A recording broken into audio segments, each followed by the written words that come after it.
CM Punk. We're probably gonna be talking. Oh, Oh, hello. someone's not there. I. Oh my. We are live. Hello, welcome back to. Wow, that was Something. unexpected. Yeah, we're gonna go back and see how much of that was exactly live. I hope not all of it. Not much.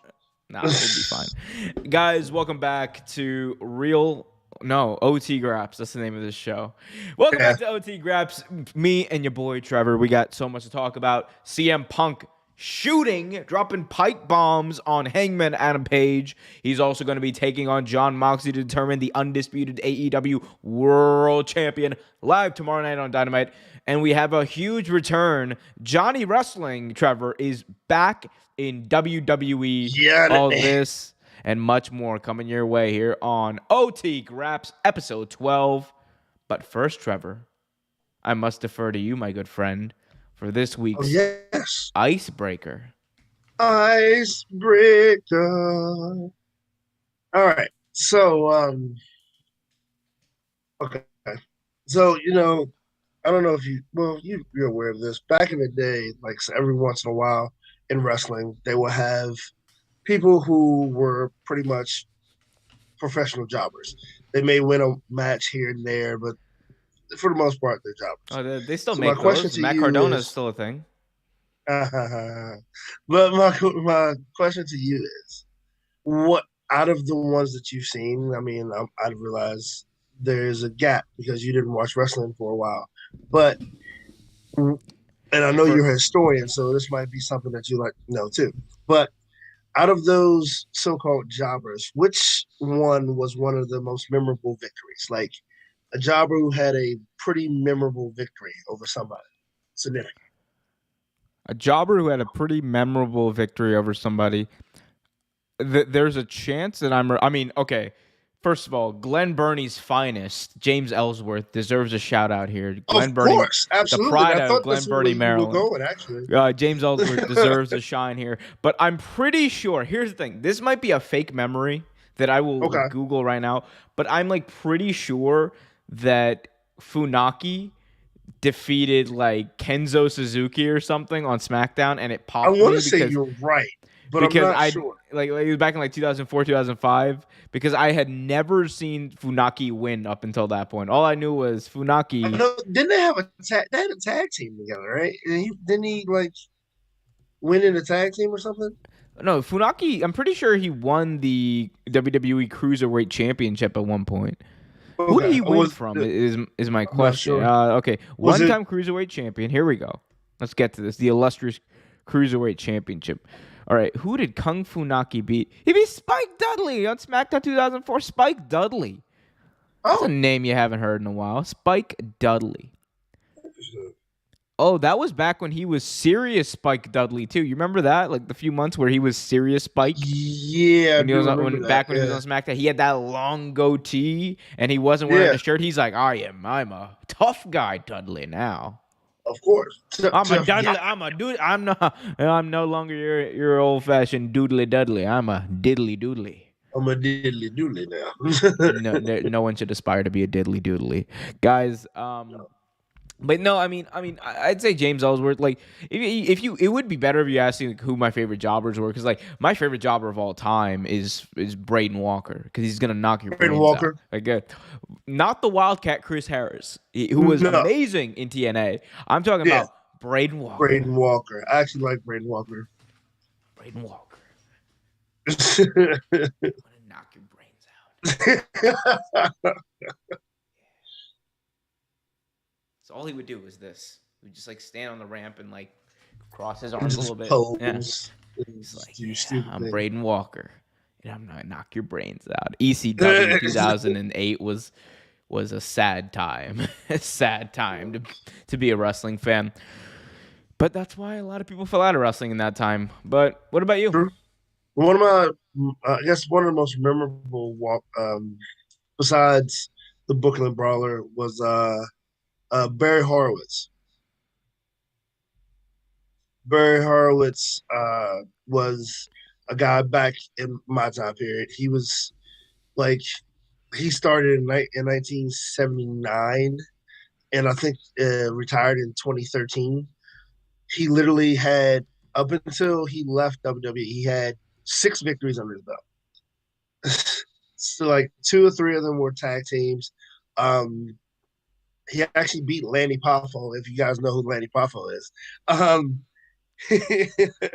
I he am Lenny yeah, Poffo, and I talk like this. Yes, yes, yes. I am the Macho Man's little brother, but don't get me wrong. I too can sing. it was so bad. That was so I bad. don't know. But I This think is the my most Lenny memorable Poffo. He win. just sings opera. I know, right? He's actually a really good guy in real life, from what I heard. Oh, Danny But no, boy, the pipes are calling. I think the most memorable win was when he beat Chris Candido, aka Skip of the Body Donnas, Skip. and one of the most famous calls of all time. Horowitz wins. Horowitz wins. But good old Jr. I think he may have been one of my favorite, you know, jobbers just because he was so memorable. Because Remember when got his Shane? ass kicked. Remember when Shane Helms defeated The Rock on Raw in 2003? I do remember that. Yeah. Scorpion King got a tiny ding-a-ling. I love Helms. Oh, Shane Helms. He was so Yeah, fun. he was. You know what? You know what was not fun though. Actually, you know what was really fun though? Last week's Dynamite, Trevor. Let's talk about. Let's talk about it. Let's talk about last week's Dynamite. So, I I have thoughts, right? Okay, first of all, actually, before we get to any of that, we the story that's been overshadowed has been this: the return of the This guy. cleaner. Kenny Omega made his return last week. I just want to get to this quickly and get your thoughts on this. He Okay. made his return last week, Trevor, and this man, this beautiful, handsome, sexy man, Kenneth Omega. He came back to a thunderous ovation from the crowd. Absolutely. Justin Roberts just got it down. The entrance, the announcing was perfect. Omega comes down. He's selling his injuries. He's selling all this, and you can tell they're gonna tell the story of Kenny Omega. Right. Slowly getting back to the Kenny Omega of old after all these injuries. It was great. They got the win in that trios tournament match. What do you think about his return? The way they started that story was amazing, honestly. Like just like you said, he played on his injuries very well. He you honestly thought that he was still injured. I mean, and he could possibly be, but they sold it like he was, and it was amazing. And like he wasn't moving. He was moving very gingerly. He wasn't as sharp as he normally was, just so they could sell this, this match. And I think they did a damn good job of it. It was great to see him. Like he looked like he missed it. He definitely did. Like it was very good to see him. Yeah, what do you think about him in the ring? He hasn't really lost a step. I mean, like I said, he does look like he was injured, and he was. Like everyone knows, like we're talking about him selling the injury, he really was injured. Like that's point blank. That's true. So it looked like he was getting a little of the ring rust off. Um, but once he got going, he looked pretty proficient.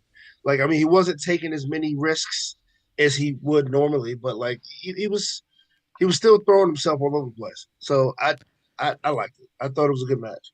I love it. Michael Nakazawa is back. We got the real mega powers reuniting. Michael Nakazawa and Brandon Cutler. I look, this was amazing. Also, they did a hilarious bit on BTE this week where like they're all like running like in slow Uh, motion. The three of them are uh, Omega and the Young Bucks. They're all running like in slow motion towards each other for a big hug. And like the Young Bucks are running at like a normal like speed, and then Kenny's like limping, and he's got like he's holding his arm, he's got ice pack, like it's so great. I was like, they're smart. I love a good old ring rust storyline because it would make sense. absolutely, yeah, yeah, Like you're a little rusty when you get back, and you're not you have been wrestling for a while. So I loved it. Love to see the cleaner Kenny Omega back, and I cannot wait to see how he dastardly heel Don Callis eventually aligns himself with the undisputed era. I think that's what's gonna happen. I do. Or I honestly think how are it's they going to get around that copyright? It's like the undisputed era. era. Era. Era. And you know what? It was even fun to hear Don Callis. Actually, I hadn't heard him for so long. It was Oh kind of yeah. fun hearing him too. Yeah, he's like, you know what, Jim Ross? Oh wait, no, that's not. Who I don't even know who that was. It's like, you know Just what, Jim randomly came up. Ross? I don't know. I can't do a good Don Callis. It's very hard. Yeah, Don Callis, because he has a generic Kenny, voice. It's kind of. by God Omega. This is Vince McMahon. I don't. Yeah, no. There's about 4 impressions I can do properly, and like half of them are Vince McMahon. CC is in the chat and letting us know that none of that was live. Good to know. Great. Anyway, so the other big thing that came out of Dynamite last week, and I've talked about this a little bit, was CM. I know what's happening here. It's my graphics, all right. You don't think I see the mistakes I make when I make them? No. You want to call me out? We're gonna talk about it now. Now we're gonna talk about it. And like, no. You don't think I see this? You don't think I see this? You don't think I know what's going on? You don't think I know? Yeah. Of course, that's not CM Punk. I know what wrestling is. I watch the product sometimes. All right. Damn it! Come on now, professional. Second half coming up. So sorry. Damn it. Just immediately start going into business for myself like Punk did last week. Anyway, CM Punk, guys, went into business for himself last week. At the start of Dynamite, CM Punk came out and cut a great promo, what I thought was a great promo on Jon Moxley, setting up that match that eventually is going to take place tomorrow night, which we'll talk about in a second. But before that, CM Punk sits down in the ring, calls out Hangman Adam Page, and challenges him to a rematch. To which Hangman Adam Page, of course, doesn't come out because that was not the plan. CM Punk then proceeds to call Hangman Adam Page a coward, and then even says he hopes that the apology will be as loud as the disrespect was. It has since come out, according to multiple reports, according to PW Insider, Fightful, as well as Dave Meltzer, that none of this was planned. This wasn't supposed to happen. That CM Punk apparently felt disrespected by one of the lines in Hangman Adam Page's promo on the Go Home show to AEW Double or Nothing. And that CM Punk doesn't really respect Hangman Adam Page because of that. He felt that there was a line where Hangman Adam Page alluded to Colt Cabana, which for Punk is a very sore spot. And that was, in Punk's opinion, over the line. And the opinion of a lot of other people, that was just good business, building up a storyline, cutting a promo. Nothing that CM Punk has never done in his career. Trevor, I've called CM Punk petty for this. I've called him Petty Punk. And again, this is CM Punk's still a great wrestler, all that stuff. But this just to me seems very petty. Where do you fall on this? And what do you think? What'd you think about when you first heard this? And then where do you fall on this? Yeah. So I've found out about it, I guess maybe a day afterwards. I read the full thing because I didn't really understand what was going on. But it was one of those situations okay, he cut a promo, which is what he's supposed to do. But he mentioned something to you that's a sore subject. Okay, I get it. I understand. But again, it's good business. Good business is good business. That's building a storyline to a potential rematch. We know there's bad blood between you guys. I still am not sure where it came from, but we know it's bad blood between these guys. But to not respect him just because he's pretty much trying to do what his job is and sell a match and sell a feud between you two. Come on, but I agree. Petty Punk is exactly what you should call him in this aspect. But the thing is, he's never done anything that petty. He's never mentioned anything all over the top that he probably shouldn't have. Come on, you can't get mad at somebody that does something that you've done. Yeah, this is I understand that CM Punk might not like the fact that the Colt Cabana thing is going to come up or whatever, but unless you make that explicitly clear, like to your opponent before, if we've come to find out that Punk had gone up to Hangman Adam Page right before the Right. promo ever happened and said, "Hey, I don't feel comfortable with this," or please don't allude to this. Everything else is on the table, like something like that. And Hangman still went and did it, then of course I think Hangman would be in the wrong, right? And I could understand Right. where Punk came from. But for CM Punk to get mad about what someone said in a promo building up to a main event world title match for a pay-per-view, absolutely asinine. Of all the No. people there are in the world, he should know that this was business. It wasn't personal. He needs to he needs to get out of his little safe space, whatever his bubble, and just accept it. People are gonna say shit to you in promos that you might not like and that might actually sting for real. And when the fans are reacting, you know what else is happening? There's money going in your pocket too, pal, because that's building up towards a match. So I thought Punk was petty in this. And it's undeniable. Even the Punk defenders accept the fact that, yeah, this was petty.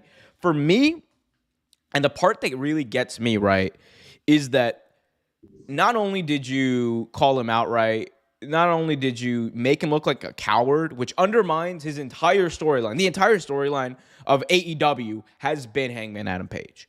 It has been surrounding building up this guy as someone who overcomes his demons, who overcomes cowardice, and he finally did it and he became the world champion. And to undermine all of that, I'm not going to lie, kind of pisses me off. And Yeah. that's my opinion. People can feel how they want to feel. That's whatever. It's wrestling, right? But it kind of pisses you off as a fan, right? And on the other hand, from a worker standpoint, if I'm working, like if I'm an AEW employee, right? I'm looking at this and I'm like, dude, you couldn't just go talk to the dude. You had to go out and do this performative theatrical bullshit that you just did and try to undermine him and undermine his character. It's such pettiness. It's childish. For someone who's 44 years old, this is so childish, right? Go talk to the dude. If you have a real problem with Hangman Adam Page, go talk to him. This is the same CM Punk, right? Who he says, you know what? It's probably good that the business is changing a little bit, right? That it's getting more inclusive, more whatever, right? It's the same dude who says that, but he's still got this weird old school mentality where, the old dude, the young dudes got to come up to the old dudes, right? We're instead of we're all just employees and we're all coworkers, and we should probably talk to each other and communicate in a good way. I mean, I don't like framing things in good guy, bad guy type of thing. But for me, it's kind of like right and wrong in this. It's no one's necessarily right, but CM Punk is 100% wrong in this scenario. It is just, that's not how you handle anything. If I do that at work, you know what happens to me? I get reprimanded, I get fired. We know that's not going to happen with CM Punk likely because there's talks of him potentially wanting to leave anyway. And on top of that, there's, Tony Khan loves him some CM Punk. He's just like, hey, I love CM Punk, and CM Punk is the biggest reason for AEW success ever. CM Punk, I love you. And there goes any future interview I would ever have with Tony Khan, right down the toilet. I mean, I'm pretty sure that went out the window 7 shows ago. Yeah, it probably went out the window when I accused them of stealing all my ideas, which is not a bad accusation. He actually did steal a lot of my ideas. But anyway, anything else to add on this, Trevor? No, not at all, actually. Trevor's just like, I've said everything that I like to say. Back to you. Muffles, sorry. I mean, it is weird, right? Because, I think we should talk about the other part of this story, which is the part of CM Punk potentially, or CM Punk considering not showing up to Dynamite. Yeah. I do think that is also an important part of the CM Punk story in general. I want to be clear about this. It's being misreported that the CM Punk not wanting to show up to Dynamite had something to do with Hangman Adam Page. Those were two different stories that were kind of just both coming out at the same time. I kind of want to talk about them in separate notions. Could the Hangman thing be one of the domino effects, like one of the things that is leading to Punk maybe being frustrated in AEW, of course. But it seems that CM Punk is frustrated with AEW. And and there are a lot of people who thought that he's threatening to maybe not show up. There was the report that he at one point considered not coming to Dynamite. We know he did. He ended up setting up that match with Mox. It's going to happen tomorrow night in Cleveland. Knock on wood. CM Punk no showing a show in Cleveland or walking out of a show in Cleveland is not something that hasn't happened before. Remember in 2014, what did he do? The show in Cleveland. He walked out, Yeah. and that's what it is. Different circumstances, though. Different circumstances. What do you think about the whole Punk, potentially not showing up to Dynamite and all that reporting? Because I might have like sent you that report as well. You did. But what do you think about that? And how worried should people really be of Punk leaving again? Here's my thing, and this is what I wasn't too sure about. If he's leaving, why is he leaving? That was my thing. Like, I understand you're frustrated, but what were your frustrations? And like, why make it public that you're gonna do that? Like, to me, it dampen it. What's the word I'm looking for? Damages your character, right? I mean, you already have a damaged character at this point anyway because you've walked out once before. Again, totally different circumstance, complete different circumstance. But it's Cleveland again, and you're threatening not to show up to AEW. Like, I mean, all things full disclosure, I would also probably no show Cleveland too. Like I mean, who would really want to get? It's Cleveland. Who wants to show up in Cleveland? Like, continue. Moxley wants to because he's an Ohio boy. But OHIO, we suck. but yeah, like, it's just one of those things. Like, is because I feel like this go around he's been good to the fans, been done try to do better by the fans because I feel like he felt like he let them down or whatever. And then the fans broke his foot. He jumped into the crowd and they broke his foot. And you people ruined my title reign. You stinky, smelly. And now I'm living again. Smelly people. Screw you guys. I'm going home. I don't know, man. I just think I don't know. It doesn't make him look very good, in my opinion. Yeah, I mean, one of the things, the thing I think I said when I discussed this earlier this week was that it's unprofessional, right? To like the whole Hangman thing. I think is like, whatever perspective you're coming from, right? Whether you agree with Punk's side of things, to air those grievances in that format, I think was unprofessional because it didn't. And it'd be one thing if it warranted that, right? It'd be one thing if it warranted that. This, I think everyone would agree that this did not. And I think that the people who say that CM Punk is going to walk out of AEW, like, oh, he's not going to show up to All Out or blah, blah, blah. Like, guys, they're building up to a pay-per-view in the Chicago-ish area. Yeah. CM Punk is going to be at that pay-per-view. He is going to main event that pay-per-view, likely against Jon Moxley. I don't know what they're going to do. Like, they apparently have something special lined up for the event that Surf Wrestling is talking about, and we'll get to that in just a second. But I really don't see Punk walking out. I think there's too much money on the line. He knows that there's going to be something creatively satisfying for him. But the other thing that I keep coming back to is, this idea, right? This perception that CM Punk has, that CM Punk is difficult to work with, that CM Punk is a backstage politicker, that he's annoying, that the locker room doesn't like him. It's things we've heard Eddie Kingston mention in promos.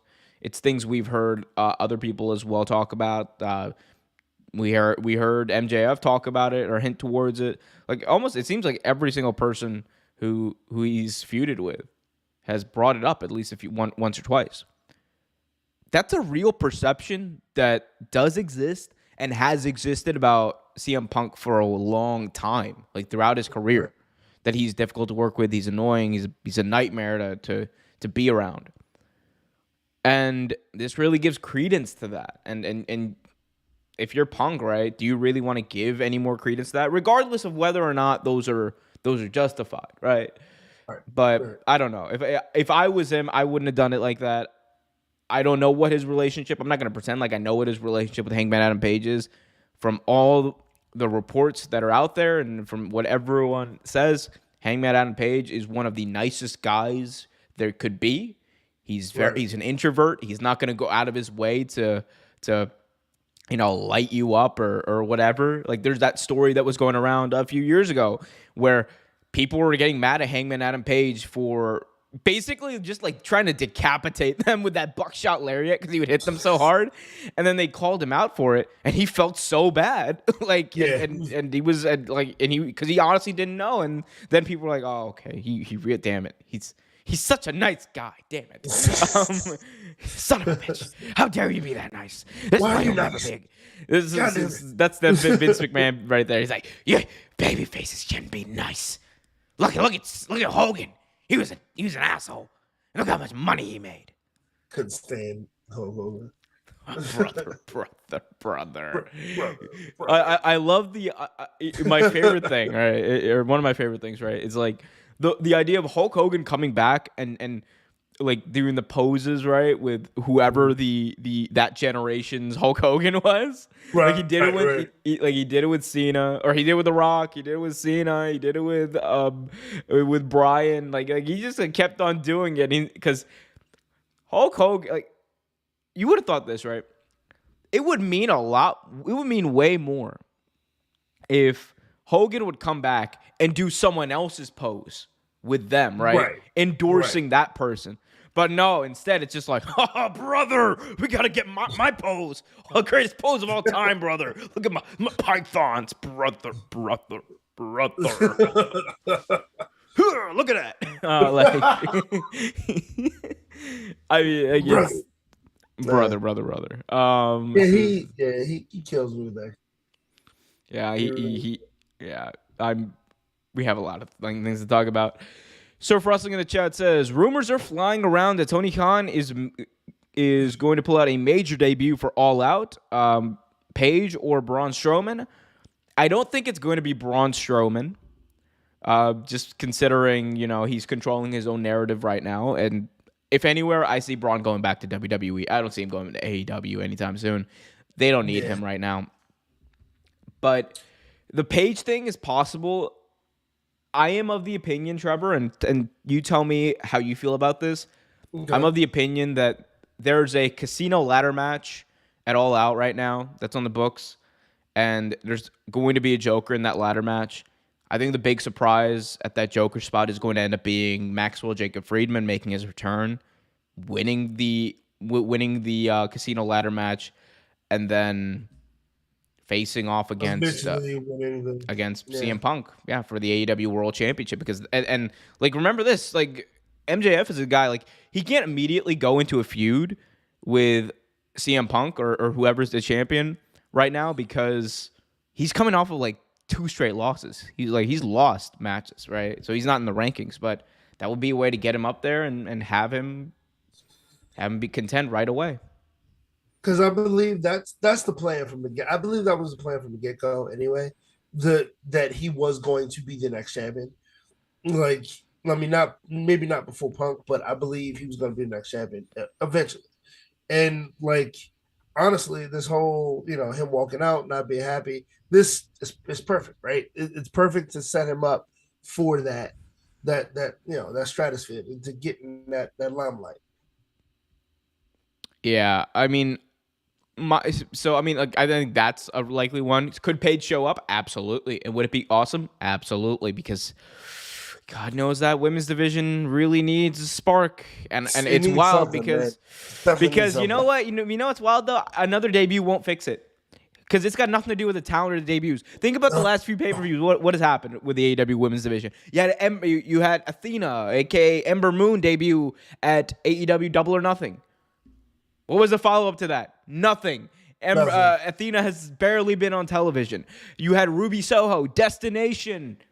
She won the casino battle royale at All Out. She was one of the big debuts, and then she lost, and she had her hand broken by Chris Jericho, and we haven't seen her for a while. Like it at a certain point, debuting all these people, it's fun and exciting and whatever, but you got to make use of them.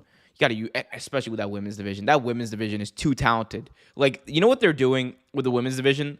AEW is doing with the women's division what WWE does with their main roster males division, which is only focused on one thing. Only focus on one person. And look, the person they're focusing on is an amazing, amazing person to focus on, because Jade Cargill is like awesome. We all accept that, right? Right. Yes, focus on her. But also do something else. Like your AEW Women's World Champion Thunder Rosa's barely on television. She has had the worst title reign of any AEW champion. And it's not her fault. That's the sad part. Yes, it's booking. It's terrible booking. She's been booked to like just show up and like wear her Jim Ross cowboy hat and cut a promo and say, you know what, Tony, I'm finally getting some TV time, and it's nice. Goodbye. And he walks out, and I'm just like, what is this? A waste of a segment. Like, have her wrestle, have her defend her title. It's the waste of a wrestler. It's the waste of a wrestler. She has so much talent. They're wasting her. Exactly. It's so stupid. It's so stupid. Like, and it's, we're gonna have to do a separate podcast on the AEW Women's Division, because I was getting sick last year. I remember All Out last year, a year ago. This time, what were you and I saying? Like, they have no excuse now. They have no excuse. Exactly. And now it's just like, okay, so you're just incapable of booking women's wrestling. I mean, let's just be fair. The way she won the belt was ridiculous anyway. The way she won the belt was stupid anyway. She should have won the belt originally at the pay-per-view. Or don't even have the match at the pay-per-view, honestly. Exactly. Because I understand they were in her hometown and whatever. I get that. You want to give her a big win in her hometown. That made sense to me. But don't have her lose at the pay-per-view like 2 weeks before that. Like, it's just frustrations. Surf Wrestling in the chat says, if Punk is leaving, give AEW a chance to improve. For example, when you guys like Sasha and Naomi and others left WWE lately have gotten back on track and doing well on promos. Here's the thing. The Punk leaving AEW is like a conclusion that people are going to, because it's an easy one to make considering what he's done in the past. I don't think it's the most logical one. I doubt he's going to leave. There's too much money on the line. To be quite honest with you, there's way too much money on the line. Like, he's getting paid a boatload of money. So I don't think it really matters that much. Surf Wrestling also says, Umar and Trevor, I know this might sound off topic, but would Liv Morgan fit perfectly on NXT 2.0, similarly to Mandy Rose having that upgraded moveset and promos? You don't think Liv Morgan needs upgraded promos or moveset? No, I think Liv Morgan just needs to be booked like a world fucking champion. Yeah.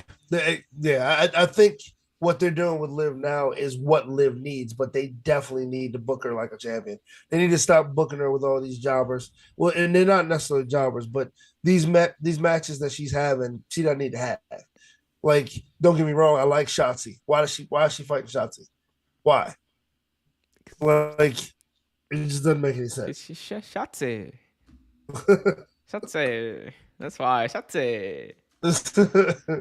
So I don't know why WWE like Liv Morgan to me had like the coolest she had the coolest like I don't even know what to call it, like transition or whatever it was when she won the Money in the Bank. It was like one of the coolest things I've seen in the Money in the Bank match, where she like hit her leg on the rope and like ricocheted off the rope, knocked Becky off, and then grabbed the briefcase. I was like, yeah, that's so cool. You gave her one of the best spots in Money in the Bank history, and your follow-up has been garbage. Ronda Rousey right now is being booked better than Liv Morgan is. Like, Ronda Rousey being booked like a badass. She's over. The fans are cheering Ronda. You failed at your one job, WWE.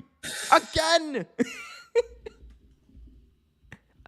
Yep. How do you keep failing? And they're trying to make her bad. They're trying to make her a heel, but fans are cheering the hell out of her. She was more of a Trevor. she has even more buzz about her right now than she did when she won the Rumble. She's more over now than when she won the Rumble and returned after 3 years. What the hell? Good old WWE. Some things never change. Triple H is back there being like, we're going to honor Vince's legacy with shitty booking. Yeah, brother. Oh, my gosh. I was watching that the other week. And don't get me wrong, I think what they're doing with Ronda is actually very entertaining, honestly. But why is she getting a bigger pop than the world champ? When you're supposed to make her a heel. She's more over what she was. She's more over now than when she was champion like 3 weeks ago. What the hell? She was. She's a better quote unquote heel than she was when she really was a heel. Like it's my I can't believe it face. It looks like eating tapioca. Love some tapioca. Anyway, a few more chats. We have Surf Wrestling saying Kylan King losing against Baker is awful for up and coming. Kylan King being on TV is good. I think. I mean, losing to Britt Baker right now is not a bad thing. I think Britt honestly needs to rattle off some wins because she's fallen out of relevancy too, to be honest. Anyway, moving on. Speaking of WWE emanated from Canada. I believe they were in Toronto for AEW or WWE was in Toronto for AEW Dynamite. Could you imagine? No, but WWE was in Toronto for Raw, and we saw the return of Johnny Wrestling. Yes, can't go with no one else. I don't think I'm gonna give him hell. That's in my dark. This hurt. Johnny Wrestling came out to a thunderous, mild reaction on Raw.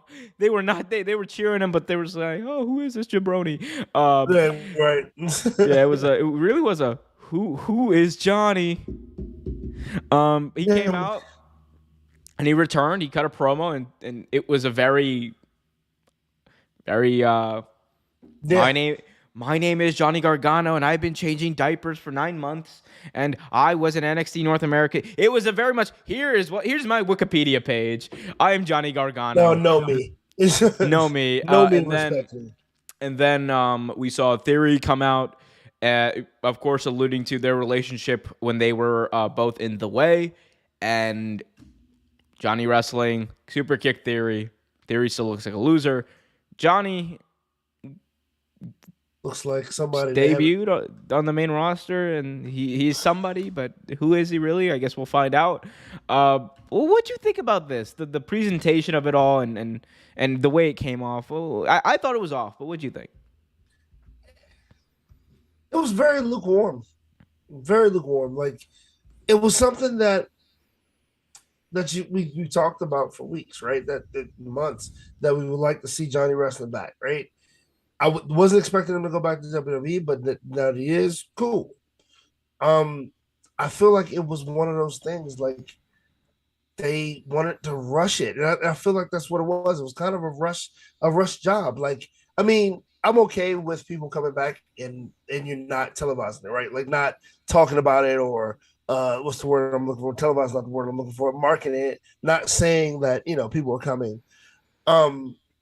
That's fine. Like, let us see when we see it, but put it in a better presentation. Like, it wasn't. It really wasn't like done that well, in my opinion. Like, it could have been done better. Like, it wasn't as bad as this, but one of the analogies you use for certain situations when things don't come out right is like it was presented to you on a garbage can lid, and that's kind of how it was. Like, that return was put on something that wasn't that appeasing to the eyes. They served this pasta on paper plates. You know what I'm saying? And it didn't come out gourmet meal right. On paper plates, yeah. And it didn't come out right. Don't get me wrong. I'm happy to see him. Happy to hear the music. Great to give an update on his son. Like, great. All that's cool. But, like, they should have done it better. They didn't do Johnny Wrestling right at all. I don't think. My thing is, this is Triple H. This is the guy who like he loves Johnny Wrestling. Exactly. Like, and you have him. I guess the idea of having him come out like and just be Johnny Wrestling is cool. But they presented him like what the way. Okay, here's the thing: the way Triple H presented him on Raw was like the best way I would expect Vince McMahon to present Johnny Wrestling when he debuts in the main roster. Meaning, like with Vince McMahon, something like that would have been the best possible solution, like best possible way things could have gone. For Triple H, this is just like, okay, you showed up and no one really cared. Like that's the shitty part. No one really cared. Oh, I'm like, I want to be excited for Johnny Wrestling, and I mean, I popped, but then, okay. Yeah, it was like. You know who got a massive pop though last week on SmackDown? By the way, SmackDown was an amazing show. Like that was like, it was a good show. So good. Sami Zayn, it was amazing on SmackDown. The honorary Uce, he took that Claymore for his tribal chief. Champ, boy. He was amazing. Sami Zayn turned inside out. If you guys have not seen that Sami Zayn Roman Reigns backstage segment on from SmackDown, it was absolutely amazing. Like Sami Zayn, he's gonna, Sami Zayn's the guy. Have him beat Roman Reigns. I don't care about these young bucks. Don't care. Keep your Rex Steiners. Keep your Solo Sikoas. Keep your Braun or Von Wagners. Keep them all. Give me 40-year-old Sami Zayn as your young upstart WWE Universal Heavyweight Champion. That's what we need. That's a hot take. Oh yeah, no. Could you imagine WWE? Like, you talk about making new stars, but Sami Zayn already on a star. Like, that's why I feel like the marks talk when they get really upset. They just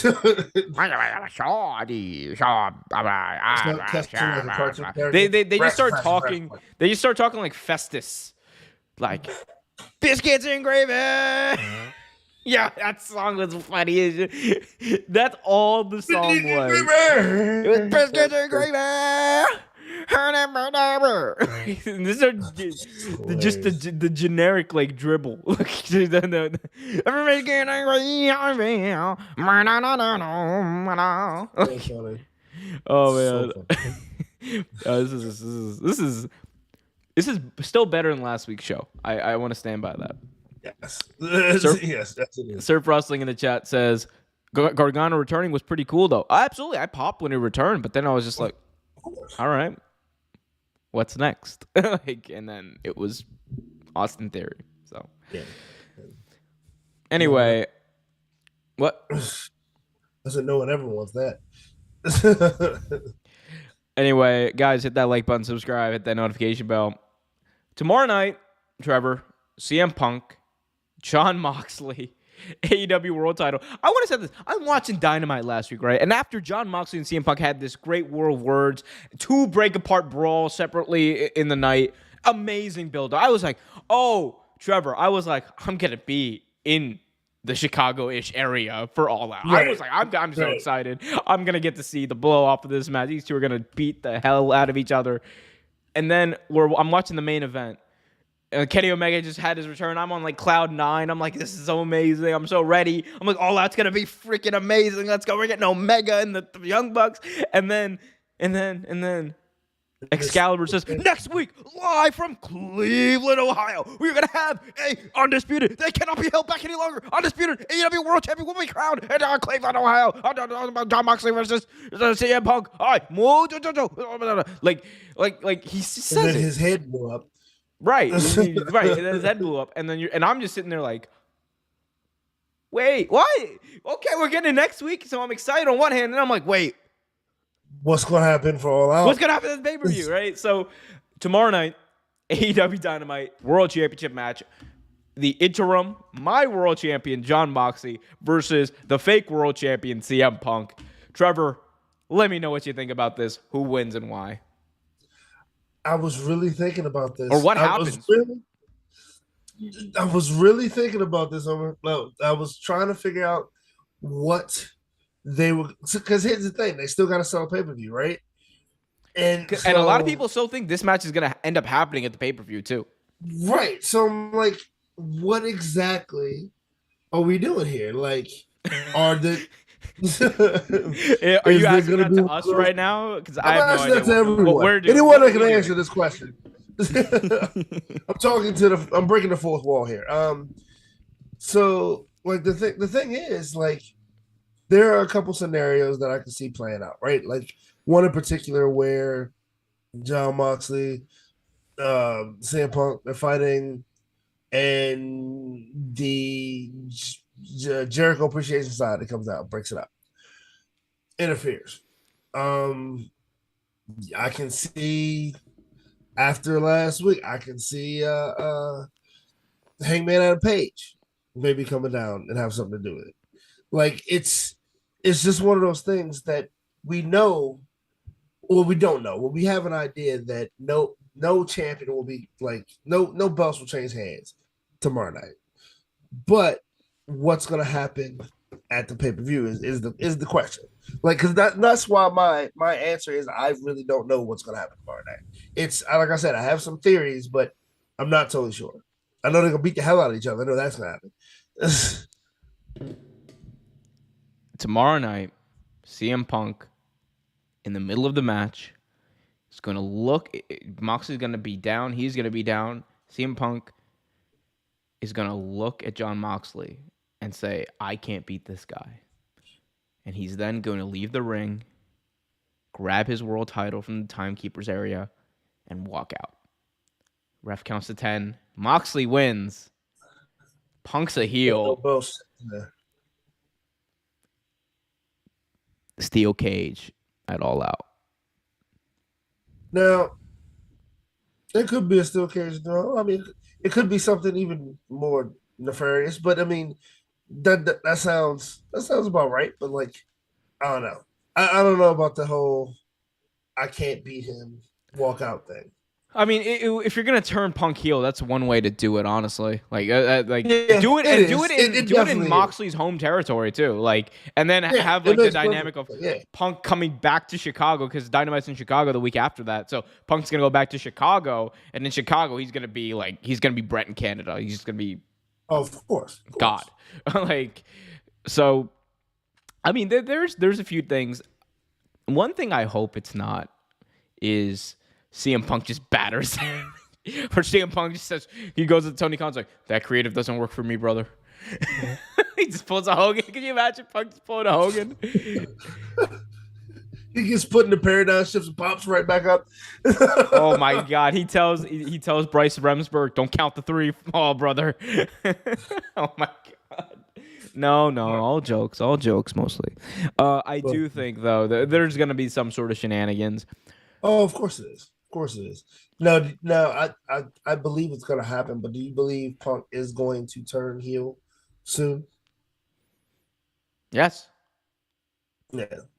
Yes. He's gonna be heel. It's yes. Yes. He is a heel. All-time heel. You don't go after Hangman Adam Page in my book. I'm sorry. Like anyone who goes after Hangman Adam Page is a heel for life. Well, yeah. Except for Bryan Danielson. He's I don't care which tunnel he's coming out of. He's still my favorite thing is Bryan Danielson is still coming out of the heel tunnel. Yeah. He doesn't even have heel characteristics anymore. He's just like I like that side. I like that side of the locker room better. Like it's so funny.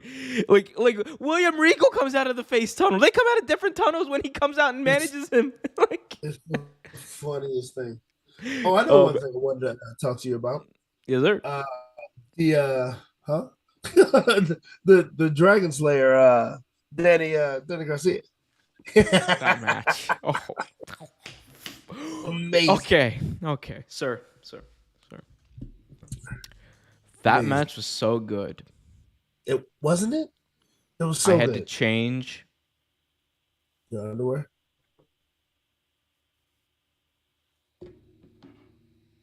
the plug in my laptop because my laptop got so hot from how but no, that match was amazing. That match was absolutely amazing. I loved it. It was one of the best matches I've seen in a long time. Damn good match. Like 2 out of 3 falls. Just these two and in the breaks, like I'm watching the picture in picture. I never watch picture in picture. I'm watching the picture in picture for this. And I'm just seeing Bryan Danielson like beating the ever living crap out of Daniel. Dude, it's the funniest shit ever. Like there are no commercial breaks for Bryan Danielson. He is all go all the time. It's hilarious. So like funny. I got a question for you. Like I'm still seeing people out there debating like how great Bryan Danielson is. I understand. Okay, for people for best technical wrestlers of all time, like I think like there's a genuine like top like 3 or 4 you could have, right? Right. Like Absolutely. Brett's in there, Bryan's in there, like Perfect's in there for me. Angle, like Angle is in there. You know, a lot of people still put Benoit in there, which if you're going from just an in-ring, if you're going from just an in-ring standpoint, I get it. We're not talking about greatness. We're talking about pure skill. Okay, sure. Right. But man, Bryan's like, again, it might just be me being biased, and it probably is me just being biased, but Bryan's just like on a whole different level from all these guys. Like it's just like I think here's the thing for me. What Bryan has like perfected is the in-ring. He's had the in-ring thing down forever. He's perfected the promos. He's perfected the in-ring charisma, the outer-ring charisma. He's perfected just having the crowd in the palm of his hands. Like, to me, and I genuinely mean this, there is not a better professional wrestler who has lived than Bryan Danielson. Because he's able to he put every single aspect together perfectly. Like, he's one, like, humped. It's a still line for Punk. Tell me when I'm telling lies. Let me know when I'm telling lies. Is Bryan Danielson one of the most capturing promos in wrestling? Like he cuts a promo and you're like glued to your television because he knows how to do it. Is he not one of the most over people in pro wrestling? Is he not the best? Is he not the best technical wrestler out there right now? It's him. Nothing you're saying is a lie. Tell me when I'm telling lies, Trevor. Let me know when I'm telling lies. It's a lie. Not a thing. Like, and like I've said this to you before. Like the first time I saw Daniel Bryan, I saw him at ROH, and he was I believe he was fighting Roderick Strong, if I'm not mistaken. And Roddy. And like I'm sitting there watching him, and like I'm like, yo, he's very methodical. He's very methodical. He's a good striker, but it's not something that will translate well in WWE. And at the time, I was absolutely correct. You were, yeah. Then when I saw him on Tough Enough, and I'm like, okay, this is interesting. I know him. Oh, this is interesting. And he got better in front of your eyes. Every time I saw him at ROH, he got better. And every time, like when he actually got on the mic, his mic skills enhanced. Like, this is a dude that no matter what platform he was on, he practiced. He did his best every single time. The only other person that I thought before him, and I still think they're in the same plateau, and that makes sense because he was trained by him, that was one of the better to me, and I've said this before, Shawn Michaels was one of my favorite in-ring performers. I thought Shawn Michaels was one of the best in-ring performers I'd have seen until Daniel Bryan. Saudi Mania, baby. He's like, oh, brother, I'm sorry. Why is he Hulk Hogan too? until Daniel Bryan. Bryan Danielson, Daniel Bryan, whatever you want to call him, he to me captures that in-ring performer to a T. And like, and again, stop me when I'm telling lies, because I haven't told one. And like, I honestly think he's good. I think he's really good. He grew on me. He definitely did. He grew on you. How dare he grew on you? No. This He's is coming great. from I like him a lot. you Matt Cardona, Mark.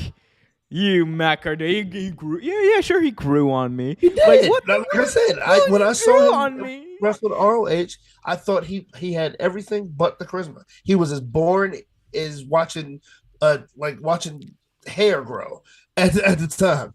But he was in the ring. He was very Sir, technical, I don't know when the very last time methodical. was that you watched Amazing. hair grow, but I'm so sorry. That's very mean. I'm sorry. This is look. I'm not CM Punk. I'm not gonna. I have a breaking point. I apologize, sir. But no, I feel you. He was very milk toast. You know, like the in ring was great, but it's like you're just like, okay, you're very unimpressing to look at. But even now, like the unimpressingness, it's just like it's weird because now he's unimpressive anymore, though. no, but like now it's weird because now he's Bryan Danielson. You see him, right? And Right. It's not like he doesn't look like the toughest or whatever, but like you see him come out and you're just like, oh my god, someone's about to get murdered. like someone is about to get a lethal dose of CTE. Like it is not going to be pretty. He just has that look now. Like he has that veteran, battered, grizzled look, you know. And But he's not grizzled. He's like so handsome. I'm like, man, like, dude, Brie Bella, like she chose a winner right there. He loves the environment. He's the greatest pro wrestler of all time. He's handsome as all hell. He cares. And he's funny.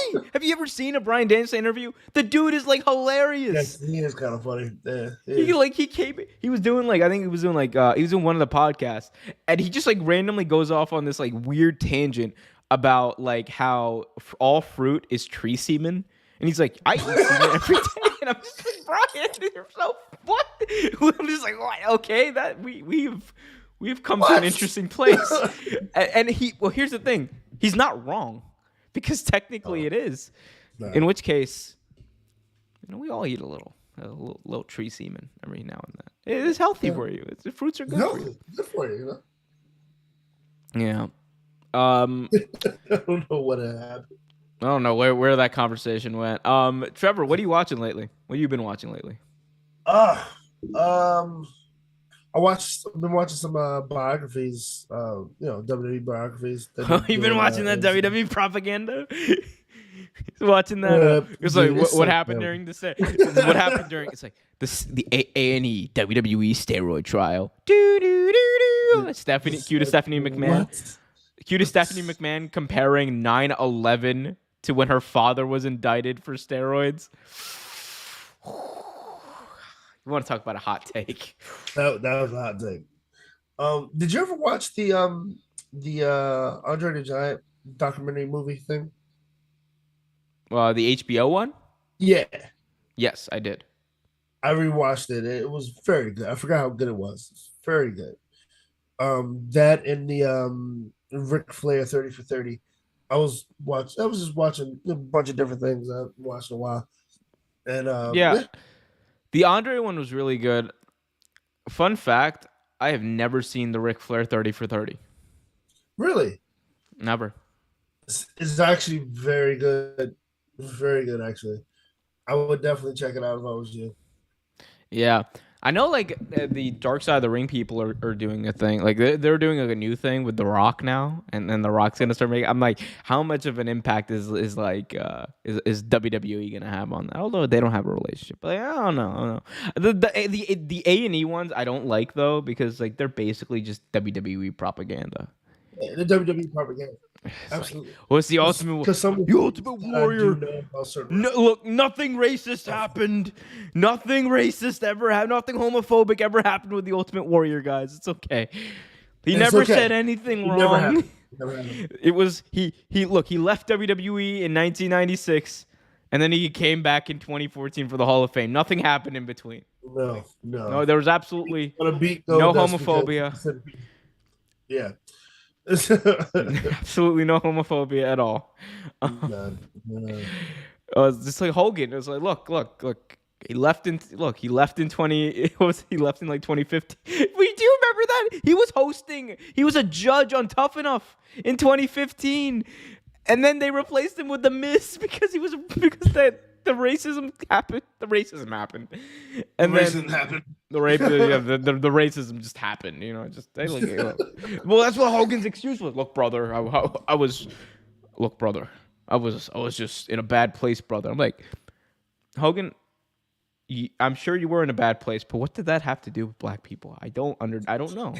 you can't, like, you know what I'm saying, right, Trevor? Like okay, they made me you're in a bad tired. place. What? But what did that have anything to do with people of other races? Like, my G, it's not an excuse. It's like Papa John. You remember when Papa John? Oh, God. Do you remember Papa John when like he was like fired for saying the N-word on a call, and then like a year later or whatever, they interviewed him, and Papa John just goes, "Look, I've tried. Look, it's been like 18 months or whatever, and I've really tried to get the N-word out of my vocabulary." I'm like, "You tried? Like, tried? Wait. I'm like, time out. First of all, this was part of your everyday vocabulary. Exactly. Secondly, bro, it's been like a year. Just stop saying it." He was saying the N-word like people pop Tic Tacs at this point. Like, bro, you saying the N-word like God, what is this? How did we get to this? It's probably my fault. Look, I don't really. What? I'm gonna blame you for this one. Yeah, no. Honestly, I blame myself for all of this. Just not Papa John and Hulk Hogan. Just this, our show. Oh no. No. That's not on me. That ain't on me. So you've been watching any documentaries? I'm glad we cleared that up. No, I'm going to a GCW. I'm going to my first ever GCW show in Chicago. Oh man, who's the main event? Brian Alvarez versus Filthy Tom Lawler. Oh wow. Fucking Dave Meltzer's boy versus Tom Lawler in the main event. It's gonna be interesting. It's gonna be interesting. Do you know Effie's having Effie's Gay Brunch is happening on the Sunday of All Out. I might go. Effie. Pancakes and Effie. I love Effie. I love Effie. Effie's awesome. Oh, you know who doesn't like Effie? John Moxley doesn't like Effie. Dude, yeah, didn't he like slam his head into something? He slammed Effie's head through like some glass or something. Oh, wait, GCW. That I didn't mention to you. How you feel about Sonny Kiss's Sonny Kiss back on TV? I don't care if it's with the Trustbusters. I absolutely love it. I am here for it. Sonny Kiss is. This is like 3 years in the making. Like Sonny Kiss being on Dynamite. Like I love Sonny Kiss. Like I'm a huge fan. Are they a manager in sorts, or I'm really mad. Ari Daivari should be the manager, and Sonny Kiss should be in that trios match. But it's like the other way around. I'm like, you're telling me you're gonna have Sonny Kiss around and you're not even gonna have Sonny Kiss wrestle. No, Sonny Kiss needs to wrestle. Sonny Kiss needs to show off their skills. No, yeah, absolutely. Like I'm so like it really, really, really pisses me off. Like this is like this is one of your most underrated, underused performers. Who's also, by the way, like an AEW original. Exactly. You literally just like cast aside as nothing. Like that. Super talented, great on the mic when they give him one. Like they're just so cool.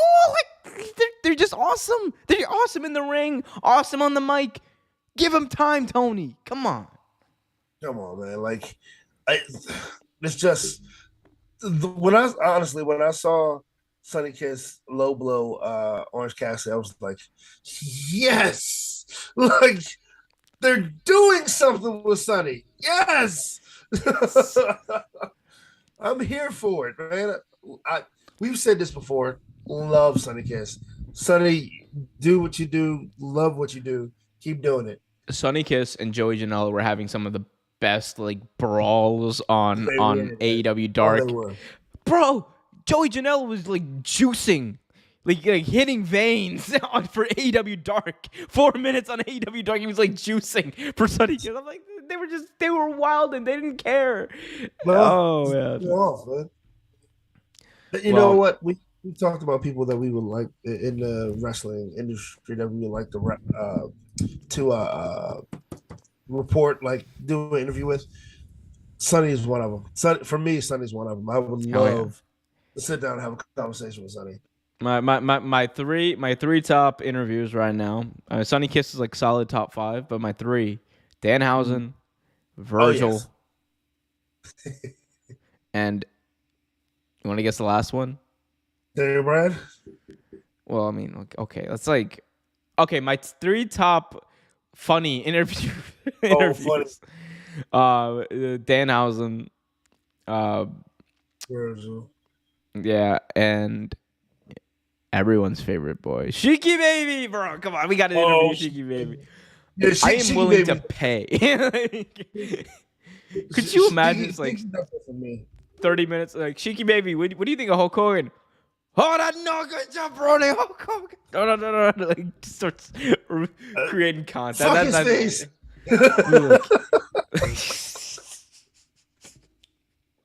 And sorry, he actually said that once. That's a quote. That was a quote from Shiki Baby. You know, that was Shiki Baby was just like he's still wilding on those shoot interviews. Yeah, Shiki Baby, open invite on the show anytime you want. Trevor, Shiki's, I'm sorry, what were you gonna say? Oh, I was gonna say, any final thoughts? But continue. No, not so much. I guess we'll see what this roller coaster goes down tomorrow on AEW. See what this title match has in store. As always, guys, it's good to see the ones that showed up. Good to interact with you guys. Always enjoy interacting with you guys. Are we taking? I know we talked about taking a break at some point. Not next week, week after. The week after Labor Day. So like Labor Day week, whatever that week is. After All Out, I am going on vacation. So, and I'm going to have very little cell reception. So it's going to be like I'm gone. I'm actually taking a break as well. So, yeah. It fits. Look at that. So we're synchronizing our vacations. Hey. It's some personal stuff I gotta take care of. So, yep. Well, personally, I just want you to know that I love you. Anyway, guys, you guys can follow Trevor on Twitter at TreverTainment. Trevortainment. Just give me your Cash App. I'm gonna put your Cash App on there. Just like I feel like that's gonna be so much money. First of all, you don't even tweet anymore, so like it's I haven't way tweeted in a long time. I know. We'll put your Cash App on there. Maybe you'll get some money. Danhausen get some monies. I was watching. You know what I've been watching a lot lately? I've been watching RJ City's Hey EW interviews that he does. Oh, okay. Yeah. Those are okay. Go watch the one. Go watch 3 of them. Go watch his interview with Adam Cole, Danhausen, and Taz. Those 3 interviews are some of the funniest things I've ever seen. RJ City, if you're out there, Adam Cole is hilarious. I love Adam Cole. He's so funny. He's funny, but RJ City might actually be one of the funniest human beings to ever exist. Like that dude had me rolling. It was crazy. So there's a plug for Hey EW, or as Danhausen likes to say, Hey Ew, because it's the sign says Hey and then EW because it's supposed to be an AEW pun, but Danhausen just reads it as Hey Ew. So great. I gotta watch that. All right, guys. Until next time, be happy, be healthy, be calm, be you, and keep it real.